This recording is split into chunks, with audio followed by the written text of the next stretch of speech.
Hey evolutionaries, ever feel like there's more to reality? What if it's just a facade? Join John and Lisa on the Personal Evolution podcast as they explore the connection between God, consciousness, free will, and the ultimate beyond. What do you think lies beneath the surface of reality? Subscribe and hit the bell. Let's evolve. Ever feel like you're just sort of scratching the surface of understanding reality? Oh, no, absolutely. Like there's this whole other level just out of reach. Exactly. Well, we've been completely sucked into this YouTube interview with Chris Langan. The guy with the stratospheric IQ, right? Like 195 to 210, something nuts like that. That's the one. And the video title alone, it just grabs you. 200 IQ man destroys reality. It's all a hologram. Wow. Yeah, that'll make you click. It's a pretty bold claim. Right. You just have to know what he means by that. And what's fascinating is his whole system, the CTMU, the Cognitive-Theoretic Model of the universe. Yeah, it's not just like a small idea. He's aiming for a theory of everything. Totally. And in this interview, he really goes for the big questions. Wow. We've been looking at his words, plus a summary they gave of the CTMU. And our mission really is to unpack what he's saying about reality, God, consciousness, free will, even the afterlife. It's a lot to take in. So where does he even start with a theory this huge?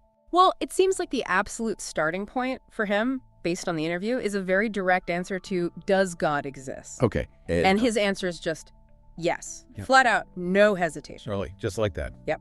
For him, it's not really a belief to be debated. It's more like the fundamental axiom, the bedrock for everything else in the CTMU. Okay. Wow. So God exists. That's step one. What's next? Then he proposes that reality itself has an identity. An identity. What does that mean exactly? Think about how we name things, you know? Yeah. When we put a label on something, we're identifying it, separating it out. Right. Langan argues that just by calling something reality, we are identifying it. And the CTMU is his attempt to give the mathematical, the logical structure to that identity. And here's where my mind started bending a bit.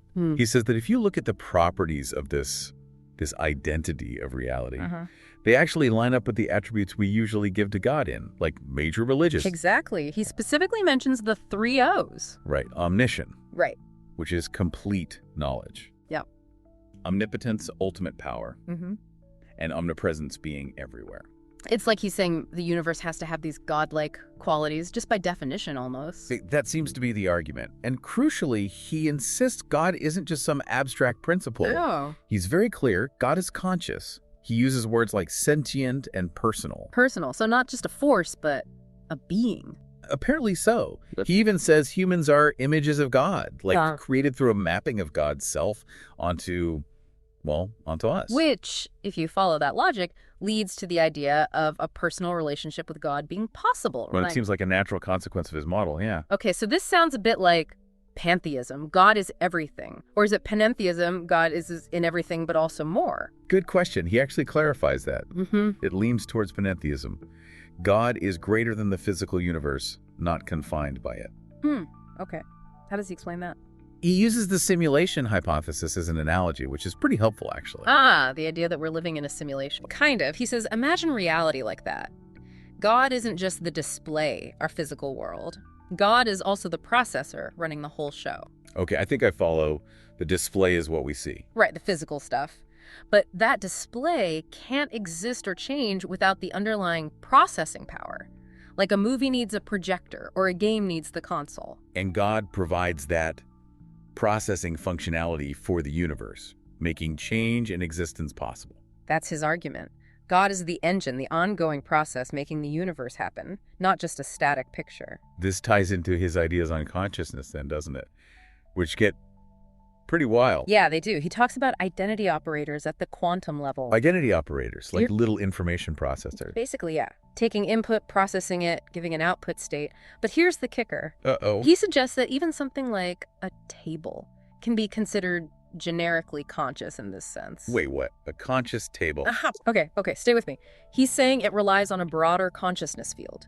These identity operators work probabilistically. Remember Heisenberg's uncertainty? Vaguely, yeah. Things aren't fixed at the quantum level. Exactly. So even inanimate objects are part of this quantum information processing, this constant flux. They are participating in a very basic way in this universal consciousness. So everything is interconnected and processing information. even a rock. In a very fundamental, generic sense, according to Langan, yeah. It's all part of this giant conscious system. Wow. Okay. That's a perspective. How does free will fit into this picture then, if everything is part of this system? Right, because it sounds deterministic at first, maybe. But he contrasts the old idea of a fixed array universe. Like clockwork, everything's set in advance. Yeah. He contrasts that with modern physics, quantum fields, constant creation and fluctuation. Reality isn't fixed. It's generative. It's constantly being recreated. No, Kate's too. We're being recreated moment by moment. That's the idea. And he brings up how babies learn to see. They aren't passive. They actively learn to distinguish boundaries, to make sense of the input. So they're participating in creating their perceived reality. Precisely. And that active participation, that ability to recognize things, make distinctions, make choices within this generative flow, that's where Langan locates free will. We are co-creators, in a sense. Okay. That's a powerful idea. So if consciousness is fundamental, and reality is generative, and we have free will, what about death? What happens then? He's pretty confident on this one, too. He states quite directly that individuals will persist after you die. We persist. Our consciousness continues. Seems so. But where you go or what that persistence looks like, he says it depends on who you really are, meaning your fundamental nature and critically your relationship with God, with that source consciousness. So it connects back to God again. What about traditional ideas like heaven and hell? He addresses those, but not as like geographical locations assigned by someone else. More like cues, consequences. Exactly. Hell, in his view, is a state you essentially create yourself through separation from God by rejecting that fundamental connection to reality. It's a negative, self-imposed isolation. And salvation or heaven? Is God basically pulling someone back into himself, restoring that connection, bringing you back into alignment with the whole? Following that logic, Yeah. did the interviewer ask about things like angels and demons? They did, and Langan's answer was, again, very straightforward. Yes, they exist. Angels, demons, the devil. Seriously.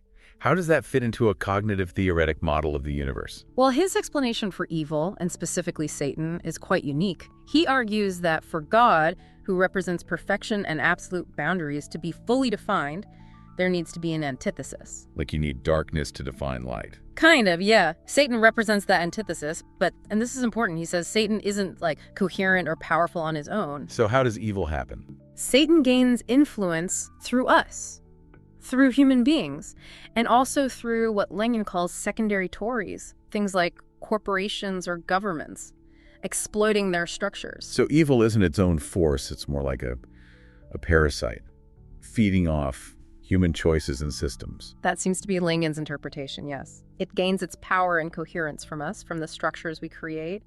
It's a fascinating way to think about systemic evil, actually. Okay, let's try and sum this up, because wow, we've got Langan CTMU painting a picture of reality, where God isn't just in it, God is its fundamental identity. Right, and consciousness isn't just human, it's fundamental, interconnected, operating even at the quantum level. And reality isn't static, it's constantly being generated, which allows for genuine free will. Our participation matters. And then there's persistence after death, with the outcome, heaven or hell, being a reflection of our connection to that ultimate source, to God. It's a completely integrated worldview. Very complex, but integrated. Absolutely.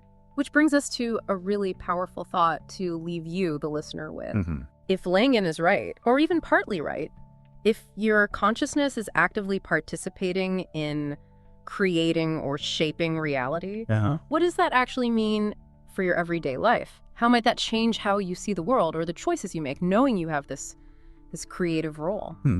Thinking of yourself not just as living in the universe, but as actively participating in its becoming. Exactly. It's a profound idea to mull over, isn't it? Really makes you think about your place in it all. Well, thank you so much for joining us today for this exploration. We genuinely appreciate you listening. We do. Take care of yourselves out there. All right, evolutionaries, that was a lot to think about. We want to know what you thought. Leave a comment below with your opinion. If you enjoyed this episode, hit like, share it, and subscribe to the Personal Evolution Podcast. Turn on notifications so you don't miss the next one. Thanks for listening. See you next time.